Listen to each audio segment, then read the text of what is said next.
Éric Poupry, bonjour. Vous êtes Bonjour. responsable marché chez Wonderware.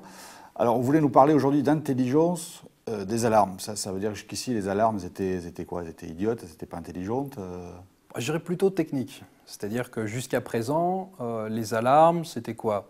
C'était finalement une date, une heure, une variable, un commentaire qui était toujours le même, et l'opérateur en recevait des centaines et des centaines devant ses yeux en temps réel.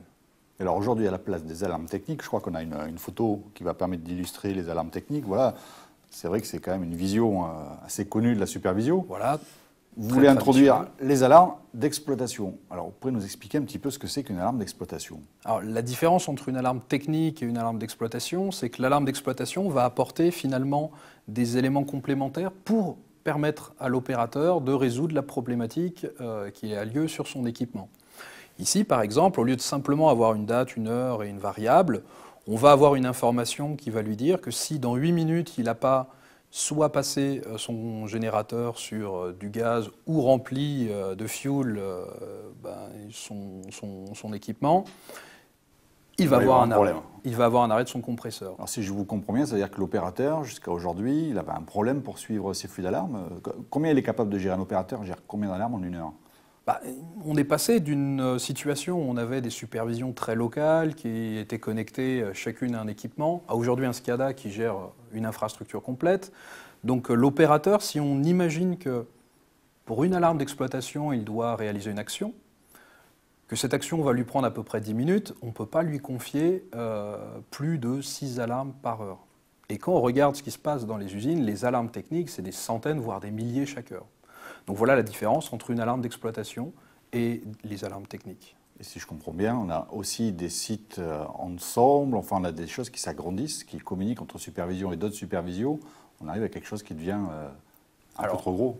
Tout à fait. Je dirais que les alarmes d'exploitation vont permettre d'aller se connecter à tous les systèmes capables de générer ces alarmes, de pouvoir les traiter, d'apporter une vision un peu plus métier, mettre des règles, et lui permettre de ne sortir que les éléments qui sont les éléments d'exploitation et qui vont lui permettre de garder sous contrôle son équipement. Alors pour Manufacturing FR, vous présentez un nouveau module qui est le WAM, W-A-M. Tout à fait. C'est un produit Wonderware.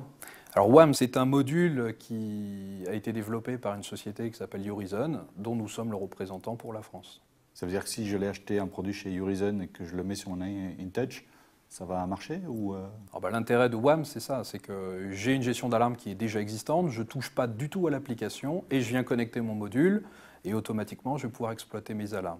D'accord, donc WAM, c'est quand même quelque chose qui permet de faire l'interface entre les deux produits. Tout à fait, je dirais que ça permet d'avoir une connexion native et pas avoir à se poser de questions d'intégration. D'accord, alors partons du principe que j'ai une version d'InTouch, je vous achète le module WAM, je l'intègre, ça se passe comment? Je dirais que c'est quelque chose qu'on va simplement venir installer. On va pouvoir se connecter aux alarmes naturelles d'InTouch et on va pouvoir avoir des objets métiers supplémentaires qu'on va venir poser dans l'interface aux machines et présenter les alarmes d'exploitation et y inclure toutes les règles métiers. Et la première étape, il y a des... Alors souvent, ça fait. J'ai déjà un logiciel depuis 10 ans. Souvent, la première étape, c'est effectivement, à partir de cette dynamique, cette historique d'alarme, on va pouvoir faire l'analyse, fournir des rapports pour essayer de voir comment sont prises en compte les alarmes et donner déjà des pistes pour pouvoir gérer des alarmes d'exploitation plutôt que simplement rester avec les alarmes techniques. Ça veut dire que j'ai un rapport sur les alarmes antérieures qui ont déjà eu lieu. Et après, il faut que je traduise ça en alarme d'exploitation. C'est le métier de qui? De l'intégrateur? Le client il est apte à faire ces alarmes d'exploitation, comme vous nous avez montré? Alors les clients qui ont effectivement des parties recherche et développement ont déjà une partie de ces métiers qui existent. Par contre, la plupart du temps, on vient les aider un petit peu avec de l'expertise pour leur faire prendre conscience de ce qu'ils peuvent améliorer. Et puis ensuite, c'est souvent l'intégrateur qui va venir mettre en œuvre l'outil dans le cadre de l'application du client, qui vient l'aider à continuer à coucher sur le papier cette réflexion et en tirer des bénéfices au travers de l'outil. Quand vous parlez métier, il y a des règles métiers qui existent? Alors il y a effectivement beaucoup de règles métiers qui sont souvent connues par les opérateurs avec leur petit carnet dans la poche, ceux qui sont là depuis longtemps.